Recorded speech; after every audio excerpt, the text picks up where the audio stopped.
So I'm Camilla, I'm from the Dorset County Museum, and this pop-up talk is part of the Wicked Wessex Spotlight Tour, which we do as part of the Wessex Museum partnership, where we send wicked witchy objects all across Wessex.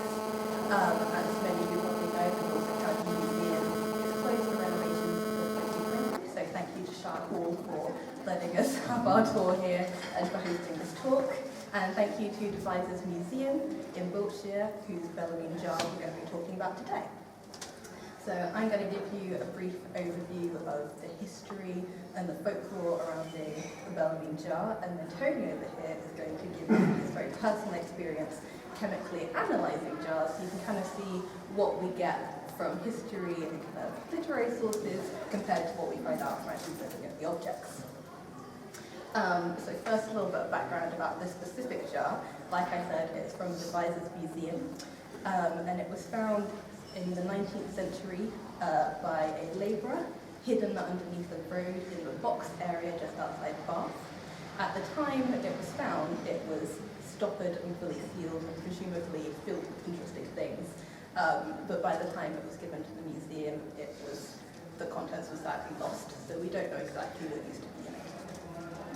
So, Bellarmine jars, also known as Bartman jars, originated in the 16th century. The earliest surviving Bellarmine jar dates from about 1580, 1590, and the first recorded use of the term Bellarmine jar is from 1634. So they may have been kind of a bit earlier than that, but that's kind of what we know so far. They originated in Germany, in the Cologne area. But they quickly gained widespread popularity throughout Europe.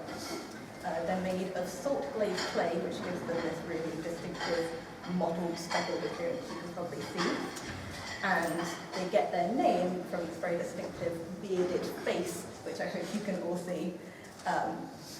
Their name Bartman is from the German Bartman, meaning bearded man, but their more common name, the Bellarmine jar, is a reference to the Cardinal, now Saint Robert Bellarmino, who was an Italian Inquisition cardinal.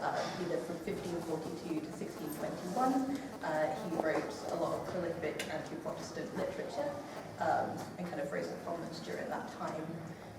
The jars aren't named, or they weren't made for him or named after him. They were mostly started to be named after him in the latter part of his life / after his death. But it's more of kind of like a satirical joke at his expense. So these jars were used just as regular jugs, really. They were used to store and transport liquids. They're especially used on ships and in the Navy because they're incredibly durable, so they're good for long journeys. And then at some point in the mid-17th century, their use kind of shifted, and they became used for what we now know them for, witch bottles. So in the kind of 15th to 17th century, witchcraft was a very real concern. Science, as we know it, hadn't developed in the same way, and things like illnesses, blight, bad harvests, they couldn't be explained away in the same way that we can now, and people turn to what seemed like obvious answers for things. If your crop is bad, you blame it on the kind of suspicious-looking woman down the road that you never really liked. And the fear of witchcraft was very real, especially in the 17th century. The King James was very into demonology, the 1604 witch law. It kind of ramped up a fear of witchcraft, and you also had the rise of Christianity, which put this kind of religious, moralistic fear of witchcraft around because people were now kind of worried about these dark forces as well as kind of their physical well-being. So you have all of this fear of witchcraft going around. You might be living in a rural area, say Wessex, where your livelihood could be ruined by a bad harvest, and you need to protect yourself. So what do? You turn to a witch bottle. So a witch bottle is a form of counter magic that was used if you suspected that you or your family had been cursed by a witch. Types of bad magic, maleficium, could be turned back against a witch using a witch bottle, thus ending the curse. So in order to make a witch bottle, victim would take a jug, usually a Bellarmine jug, but not necessarily, and fill it with their own urine, their fingernails, their hair, maybe an eyebrow, a tooth, and lots of sharp, pointed, nasty objects, and maybe a nail, a screw, a bullet, and other ingredients that might be relevant, like salt, rosemary, wine, that kind of thing. And then you seal up the bottle, and you never want it to be opened again. And the idea behind sealing up this bottle is that the witch who has cursed you will immediately be plagued by extreme bladder issues. They will be unable to go to the toilet, they will experience extreme discomfort, and you'll essentially just give them a UTI. But as they get incredibly sick and potentially even die, then they'll undo their curse on you and you'll be free. That's the theory. What do I say next? Right, so in order for the witch bottle to work, you have to hide away the bottle so that it can never be opened again. Or you could place the bottle into a fire and heat it up until it explodes, instantly killing the witch. Obviously. This comes with its own set of risks, namely that you increase the chances that you'll be covered in hot urine and shrapnel. It's also just very risky as a magical tool because you have to be very careful that the bottle explodes before the cork stopper pops off.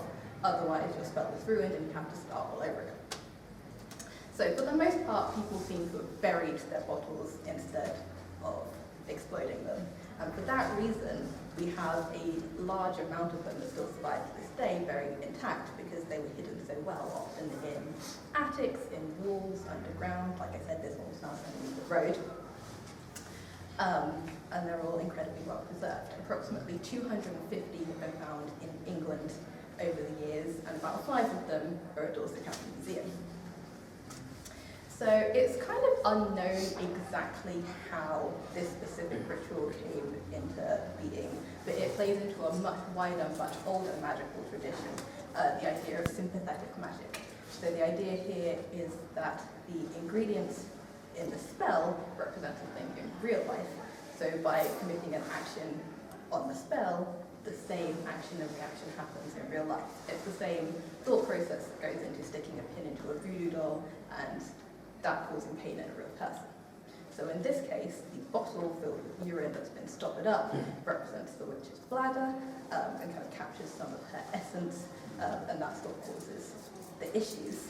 The nails, again, are sharp and pointy, so they cause discomfort. And then the personal effects, the hair, the fingernails, that kind of thing, that plays into, again, a much older magical tradition. The ancient Greeks in their magical practices used the same things and called them ousia, and that's just kind of what ties down the magic, makes it specific to the victim and the witch, rather than just being kind of like a general spell.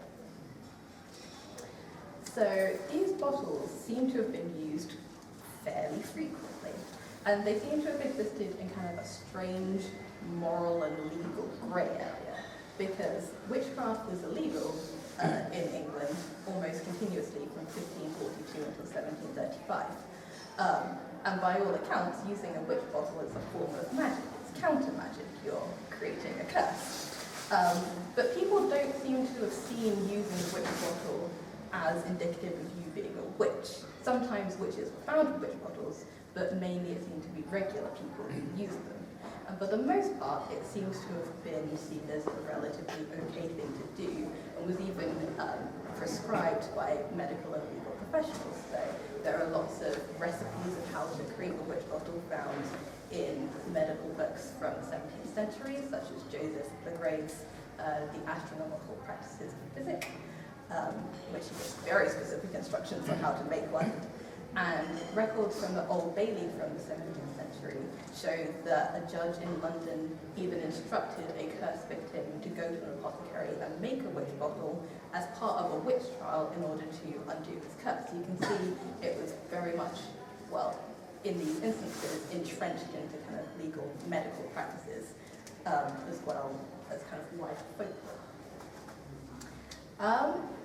Do they work? That's the question, isn't it?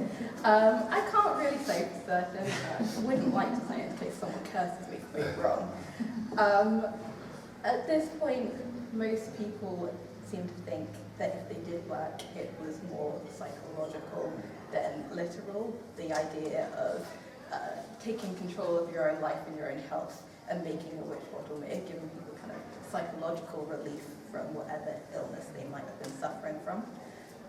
And there's also the fact that taking a witch bottle, making it, burying it, waiting for the curse to take effect, waiting for the witch to undo your curse, that takes a long time.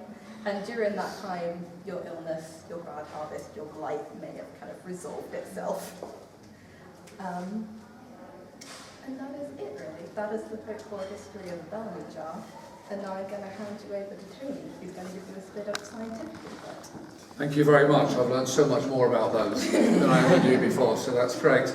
I started life as a forensic scientist and then became an analytical chemist, and you can guess what I ended up as in my later age.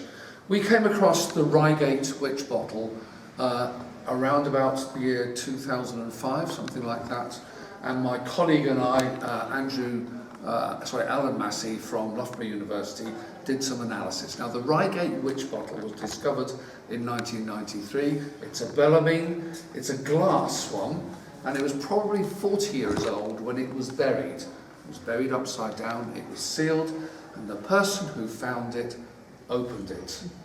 And I will say this 3 times, do not open anything that you find. Because he said when he opened it, it went pfft, and that pfft was important. So we ended up with this bottle. Inside it, we knew there was a pale yellow liquid. There were 9 pins that had been bent, and there was some solid material on the bottom, and we also had a rather crumbly cork. So we set about to analyse it, and the question we were trying to answer was the stuff urine that was in there? So we used 7 or 8 different chemical techniques to look at that. We looked at the liquid first of all, and we used a technique called ion chromatography. And from that we could determine that there was sodium, potassium, calcium, chloride, and a lot of nitrate, which slightly surprised us if that was urine, but then we remembered that sometimes urine was used to make saltpeter, which was used to make gunpowder. So there's more nitrate in the urine than we thought about. So they all pointed towards it being urine. The killer would, of course, have been if there was urea there.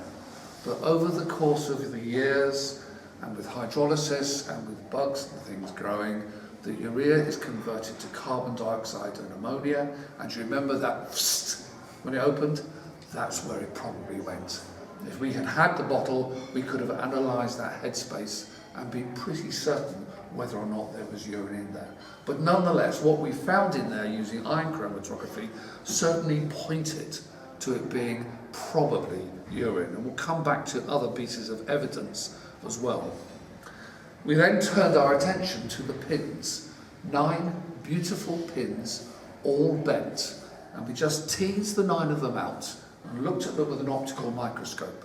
We could see that the head of the pin had been made by wrapping a wire around the top. It wasn't pressed, it was a little wire that had been wrapped round.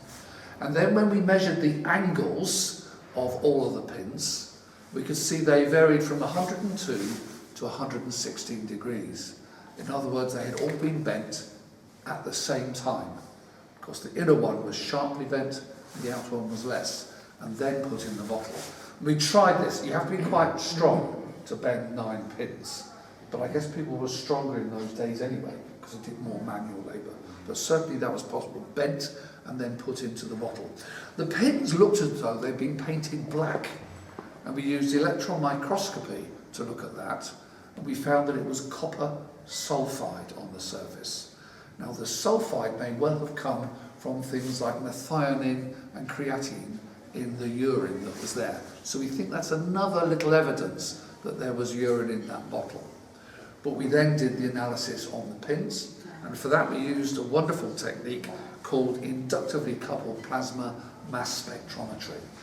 And from that we were able to determine that they were copper and lead, with some silicon, some silver, some sodium, and then wet tests said that there was zinc and tin. So if you've got copper, lead, zinc and tin, we know we're looking at brass or bronze pins, most likely brass pins. So we were able to determine quite a lot about those little pins, and we loved the fact that we could see by a good look that they'd been bent all at the same time. And finally, onto the rubbish at the bottom. It was a lot of gunk, is the best scientific way of describing what was there. We used X-ray diffraction to look at it.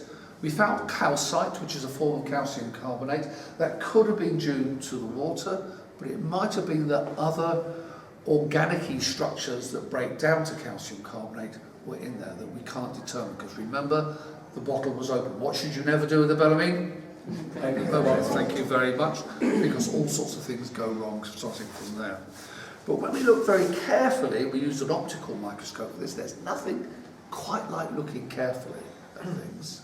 We found cotton fibres, some clear, some blue, some pinky, and they were dyed irregularly as if they'd been dyed after they'd been woven. So there's evidence of some material had been in there.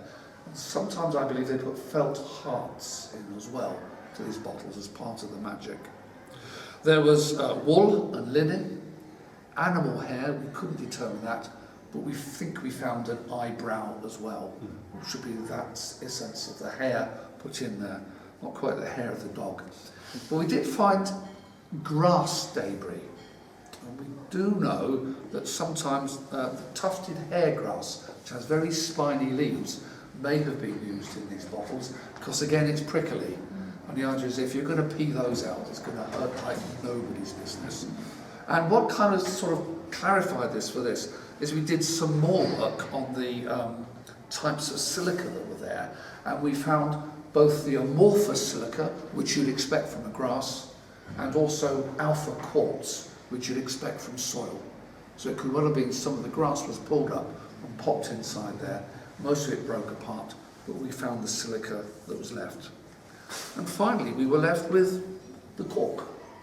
And we had a good look at the cork and some of the other residues using a low dispersion mass spec. We found some big peaks for long chain fatty acids, palmitic and stearic acid. And that's probably a hydrolysis product of beeswax, which would be reasonably confirmatory that the thing was corked with a cork sealed with beeswax to keep everything inside there. And we also looked at some of the other material in there and found long chain aliphatic acids. So all in all, we found a great deal about the liquid. We believe lots of it points to it being urine, but we can't definitely say. We had a lovely discovery about what the pins were made of, how they were bent, how they were introduced, what happened. We get a little bit of an idea of the other things that were added inside there. And all in all, we used, wait for it, ion chromatography, infrared spectroscopy, mass spectroscopy, inductively coupled plasma mass spectroscopy, electron microscopy, X-ray diffraction, optical microscopy, and a good old set of eyes. And the final thing to say is if you find a Bellarmine bottle, don't open it!